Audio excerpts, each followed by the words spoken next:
During the Soviet era, the Donbas, short for Donetsk Basin, was a crucially important hub for heavy industry.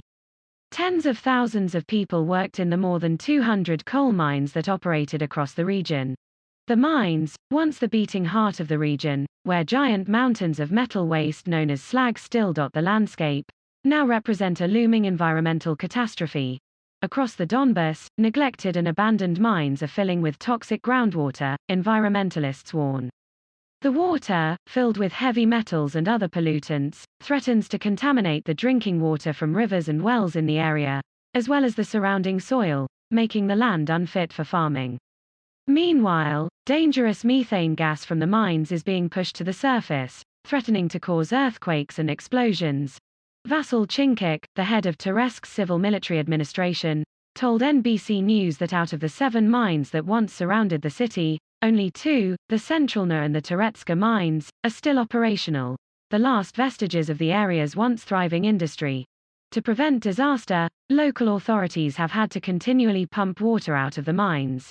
If we drown, Centralna will drown after us, said Yuri Vlasiv, an engineer at the decommissioned Nova mine, which now serves as a pumping station. After that, toxic water will flow into the Kryvyi Torets River and the Siversky Donets River, where the whole Donbas drinks, he said. Our only option is to keep pumping the water out. Businesses do not rush to invest money in a region affected by war, Chinkik said. The Ukrainian government has lost control of dozens of coal mines in the eastern Donetsk and Luhansk regions. 88 out of 121 mines currently in existence in the Donbas are now controlled by Russian-backed separatists, according to Ukraine's energy ministry. Deputy Prime Minister Oleksiy Reznikov, who is also the Minister for the Reintegration of the Temporarily Occupied Territories of Ukraine, and Leonid Kravchuk, the first president of Ukraine and the head of the Ukrainian delegation to the Trilateral Contact Group in Minsk, told the United Nations in February that separatist groups are closing a number of those mines without the necessary preparations to make them safe. The Trilateral Contact Group is working to facilitate a resolution to the conflict in the region. You can't just close a mine and forget about it, because the risks are too high, said Yevhen Yakovlev, a hydrogeologist who works at the Natural Resources Department of the National Academy of Sciences of Ukraine. Mine waters will rise, pollute the drinking water and destroy the soil. Serhiy Pylipets, a miner at the Centralna mine, said that battling water is a constant part of the job. The deeper that miners dig, the more water comes in through open shafts and from underground rivers and other water sources. Because of this, the process of closing a mine typically requires years of preparation. And even after mining operations cease, water from the decommissioned mine must still be continually pumped out.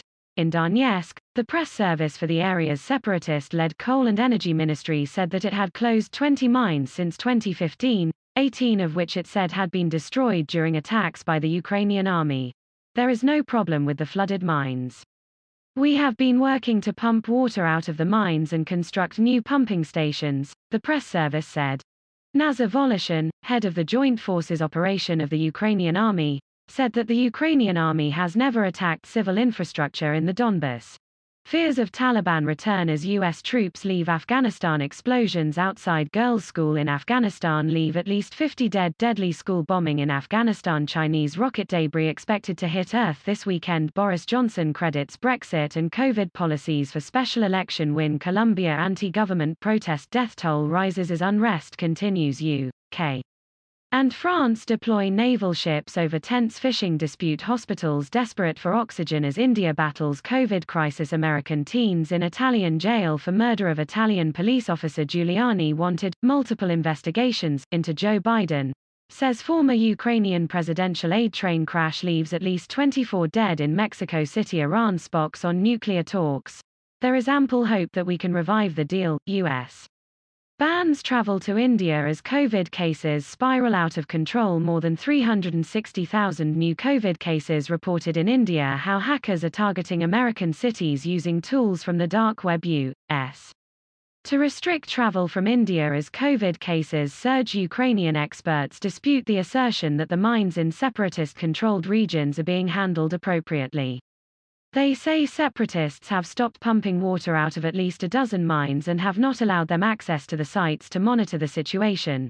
According to our measurements of the water levels in the region, the pumping stations there, in occupied parts of the Donbas, are out of order, said Viktor Yermakov, an environmental scientist and a member of the Trilateral Contact Group.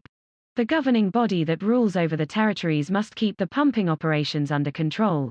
Although experts predict that the worst environmental effects may not occur for another 5 to 10 years, the first signs of a possible catastrophe have already been spotted in the Donbas. In 2018, water from 2 flooded mines in the occupied part of Luhansk province broke into the nearby Zolot mine, flooding it as well, according to the Ukrainian Ministry for the Reintegration of the Temporarily Occupied Territories. Since then, coal extraction there has been halted.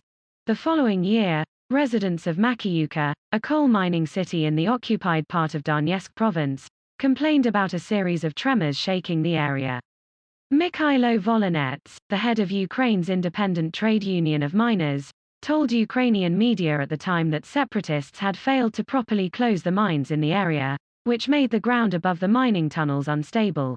And in 2020, a series of gas explosions occurred in the basements of residential buildings in the Luhansk region.